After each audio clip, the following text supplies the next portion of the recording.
Live and direct, live and a date no jive. Legalize it. So how much can a koala bear? Koala bear, koala bear. Koala bear. Barry pulls a joint out of his pocket. Bill says, "Great, Barry, a reefer." Hi, and welcome back to the Koala Podcast. In this episode, we're in Malaysia, and we're joined by Johan Mohamad, a regional advocate and industry leader in the hemp space. He's the founder of the Malaysia Hemp Industry Association and the chairperson of KannaHemp, spelt with a K.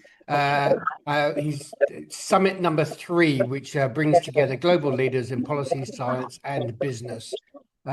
As he says, Johan's journey is deeply personal, driven by his experience as a father navigating critical healthcare challenges, which led him into advocacy, research, and building cross-border collaborations in Southeast Asia. Johan, welcome to the Koala Podcast. Great to have you on. Just fantastic to be able to talk to you and talk about hemp in Malaysia and hemp in Southeast Asia.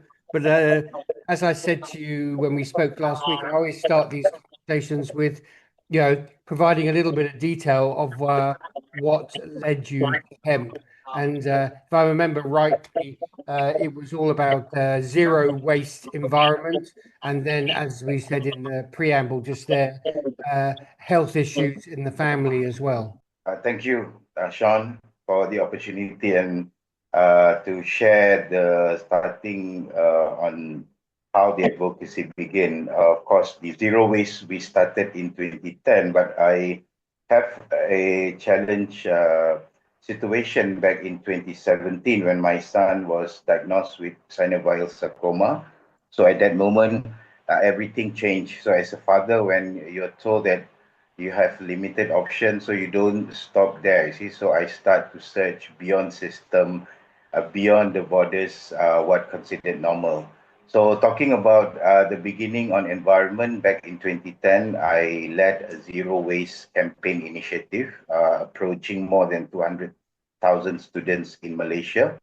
And also we have initiative into the environment. That's where actually leads me to hemp, and we formed the hemp school back in 2015 and trying to split the pro-advocacy, which are very much towards the marijuana at that time. So we just focus on hemp. So that's where in March 2016, the Malaysian Hemp Industry Research Association was formed due to my experience also doing quite a number of research in plastic pollution before with the local university here.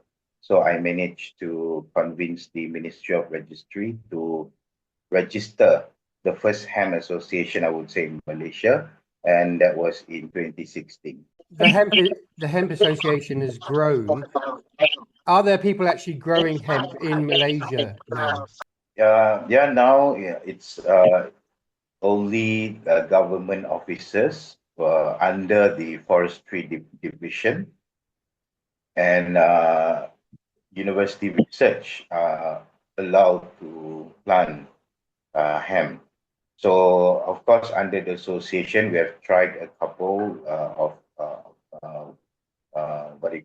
getting permission from the government. We did receive a letter from the authority, both the Home Affairs and Ministry of Health, to be more cautious on the cultivation. And there's actually almost permit one study project in Sarawak that was in 2021, I think. And I think because of exchange of government, so I would say under the association, none of the non-government authority can do a study in Malaysia. So you need to tie up with local authority to run a study.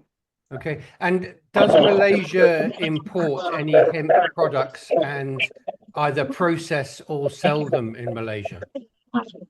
Yes, yes. In fact, we are among the highest when it comes to hemp seed oil. The hemp seed oil is available in Malaysia premium stores selling hemp protein.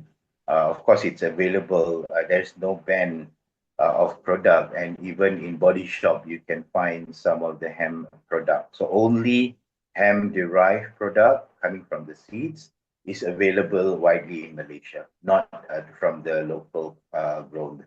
And I presume that the rule on that is zero THC, not even 0.03. Yeah, because there is no proper regulated, Sean, by the way, in terms of hemp in the country. But just recently, last month, the Ministry of Health has announced that they can include hemp seed into their treatment, and that is strictly under the Ministry of Health. So, in terms of importing, the products are categorized either of grain or food or protein so far. Looking forward, do you think Malaysian politicians are interested in discussing legislation, or is it going to carry on being an environment where it's regulations decided by the Department of Health? I see there is quite a number of different opposition, or even the current government is already looking into this very carefully. Why I'm saying that? Because I'm part of the advocacy back in 2012 when we uh, have a campaign called Abolish Death Penalty for drugs, cannabis. So after 10 years, we saw the difference, which is 2 years ago, the government of Malaysia has announced to abolish the death penalty. And we saw a development on a few things, especially on hemp or CBD. I am part of the committee in one of the university producing or proposing law to the government. And there are many initiatives that even our government went to Thailand like 3 years ago, to visit the plant. But on the current government and the current situation happening with the politically, we don't see much into hemp, but the government are focusing the whole drugs as a uh, what do you call So an overall omnibus approach to looking at how drugs and various compounds are managed within legislation? Yes, very much into harm reduction, into how they can integrate the previous treatment using what you call using the other method of treatments into more safer options. So But not essentially, we could say that the Malaysia. This is for my US listeners and overseas listeners who might not know Southeast Asia so well. Is you know, Thai politics tends to rush into things and then sort the problems out afterwards.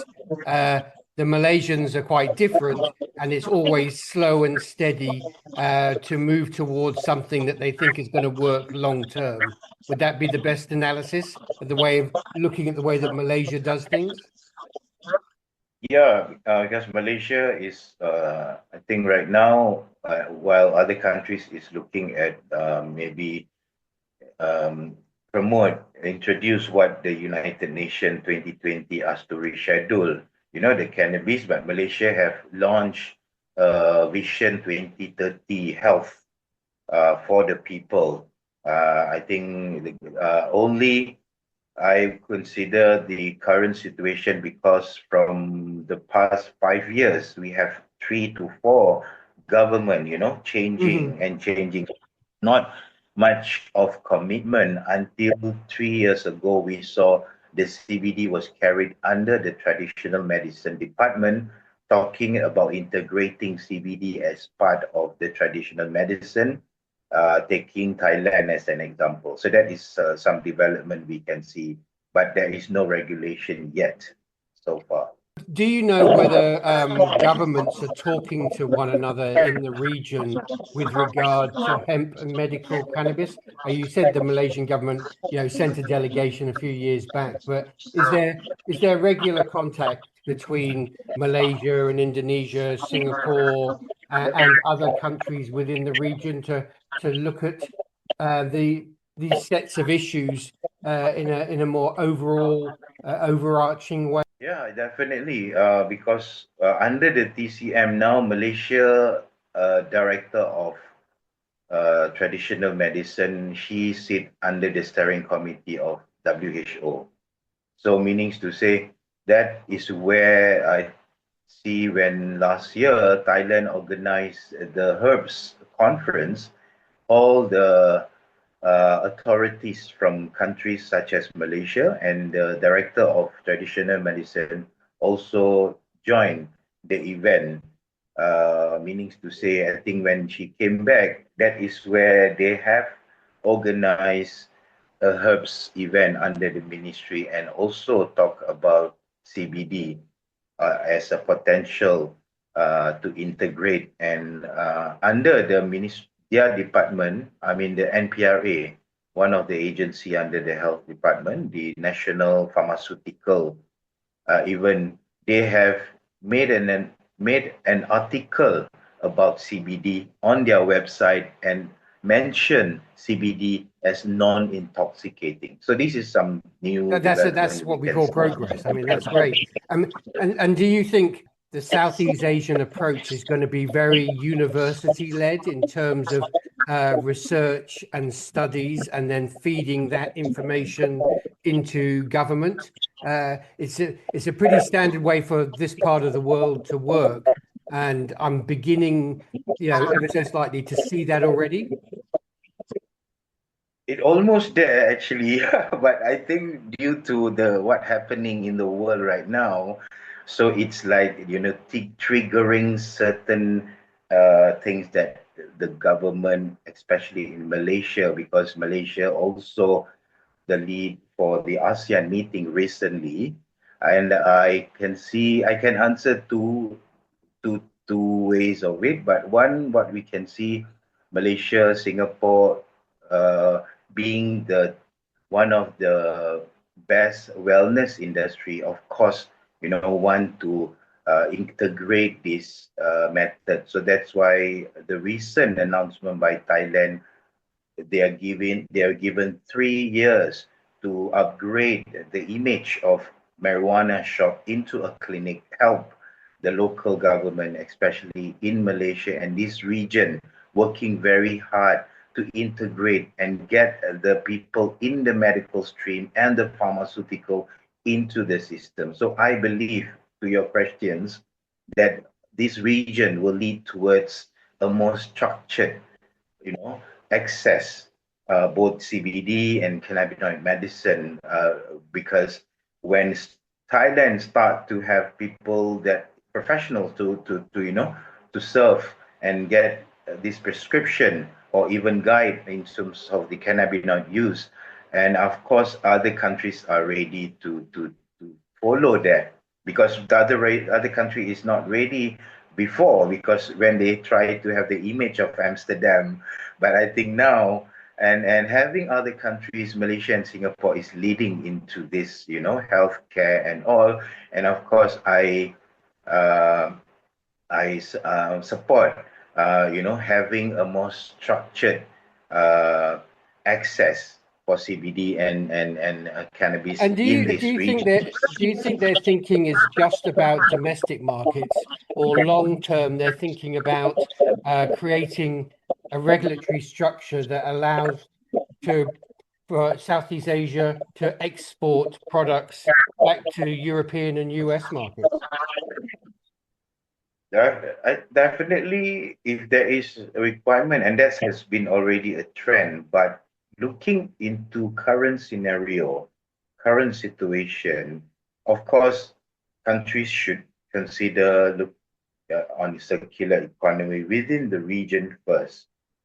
I mean, that's my personal opinion. Mhm. That's the reason why we are initiating the KannaHemp Summit, because it's integrate the whole industry and get other countries to understand not necessarily you need to plan it.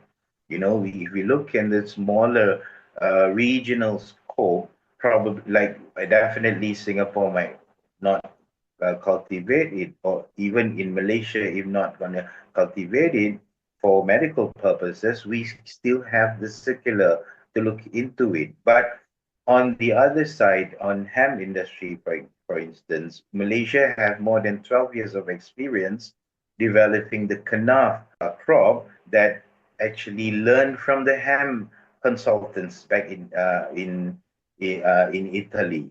You know what I'm trying to say? We are industry ready if the hemp is introduced as a crop for the government liability company, such as Sandabi, Felga. So these are all because we are industry ready. We have all the facilities ready. The summit, the conference, you're holding is it number 3 in Chiang Mai in December? Is that right?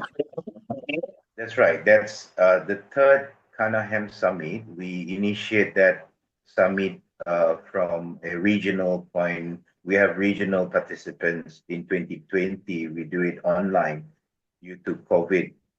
And we had another 2 years again, but very much into Southeast Asian, getting some lawyers and advocates mostly during the talk. And we have a government agency sharing about the current situation in Malaysia. And this particular event in 26th December, Sean, after my experience going through and speak to all conferences in this region, I felt that we need to have something like this to gather other countries in the region, not the whole world, mostly in this region, to learn about novel food, to learn about industrial hemp, and to learn about CBD business. We don't want to have another viral and not understand like what happened in Japan. I see myself, it's a big mess happening in Japan. People thought CBD is already a drug. So that's the reason we brought this KannaHemp Summit in Chiang Mai to allow other stakeholders. We work with government. I have networks who also similar to my role in other countries who also work with the government. We ask them to bring their authorities to speak, and not just theoretically speaking. We have the farm there in Chiang Mai. We have the researcher working on that industry. So we need to bring that to the authority attention if they are not ready in their respective country. We, as an association in Malaysia, we have organized events in Thailand every year since 2020. We call it an HSC, or Hemp Science Center Executive Tour, where we bring our members because we want them to really, because we don't want them to see us theoretically talking on advocacy. We want to bring them on ground so they learn. I think we have more than 1,000 participants already for the 7th event HSC tour, participating from Malaysian Business Entrepreneur Minister Officer. 3 of them came to the tour about 2 years ago, and we have medical practitioners, about 15 medical practitioners from the Indonesian Medical Association attended our tour in Thailand that we host, including 2 doctors from Philippines joined. So basically we have spirit of regional. Once the Thailand government has announced, we have taken the initiative to bring the stakeholders, researchers, and government to Thailand physically. But this event is where we want to go deep into discussing about one particular topic, which are still a stigma in many countries, even in Malaysia, or it falls under the drug, which is the hemp CBD. So KannaHemp Summit will focus on hemp CBD only. We will not be talking about medical cannabis, but we have a doctor who she will speak about the basic of CBD and THC. So that's where we hope to bring the CBD industry and, of course, the hemp industry in this region with the development we see recently in India. They have actually offered a grant for this study. So we hope through this, we can not just help the industry to grow, because it's important to get the right and safe crop. So that's do you think that EU novel foods provide a good template for the region to work from in terms of thinking about these issues? I've been traveling more than 5 times in the EU, understanding the advocacy, understanding the way the EU has brought hemp as one of the important commodity in European countries.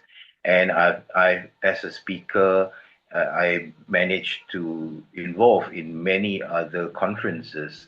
So from my personal observation and from my even when our government contacted me, I think about 3 years ago, one of the officers called me and asked, Johan, which country I should refer when it comes to industrial hemp. I told them, if you have a budget and big budget, you bring your team to Europe. But if you don't have a budget, you bring your team to Australia.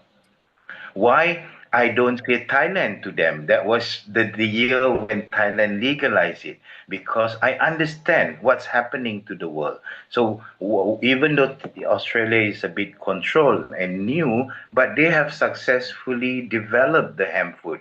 They have successfully developed the Australians, the people in the private sector in Australia are way ahead of both state and federal government. And in the EU, although the EU is slow, there seems to be more understanding within government, especially in countries, as you say, like Italy, with regard to how to build and manage and develop this part of the hemp industry. Yes. Yes, because, and another reason of the EU also is KannaHemp Summit is actually hosted by us from Malaysia. So we want to have this event every year, and we see having EU on the novel food, some representative we have actually invited to speak here, at the conference in Chiang Mai, is actually to bring that understanding into how they can develop it until to a novel food status, so that we can learn and bring that, and hopefully Malaysia can learn and guide the region. That's my the intention of we don't see KannaHemp Summit will only be in Thailand. We have Philippines would like to host in 1 or 2 years after this. So that's why if we have the EU already there, at least we have some guidelines. We don't just jump around. There's a lot of things happening in the cannabis industry. So that's for sure. Yeah. Well, look, Johan, to the listeners, I'll provide lots of information about the KannaHemp conference on the website. And direct information about how to contact Johan. Johan, thank you very much for being on the Koala Podcast, talking to us about Malaysia, about the region, about what you're trying to do with your conference. I can only see it growing, and it's really interesting. I think from the outside, most people just see the region as Thailand, so they don't understand how Malaysia, Singapore, Indonesia, the Philippines, and across the water in India, how things are developing in a different way, and probably a little bit more of a balanced way, with a emphasis more on hemp than cannabis for either medical use or adult use, as they say in the US. But slowly and steadily, we will all get there. So thank you very much for being on the Koala Podcast. Pleasure. Thank you to you. Live and direct, live and I take no jive. Legalize it. Coming how much can a koala bear? Koala bear, koala bear. Koala bear. Barry pulls a joint out of his pocket. Bill says, great, Barry, a reefer.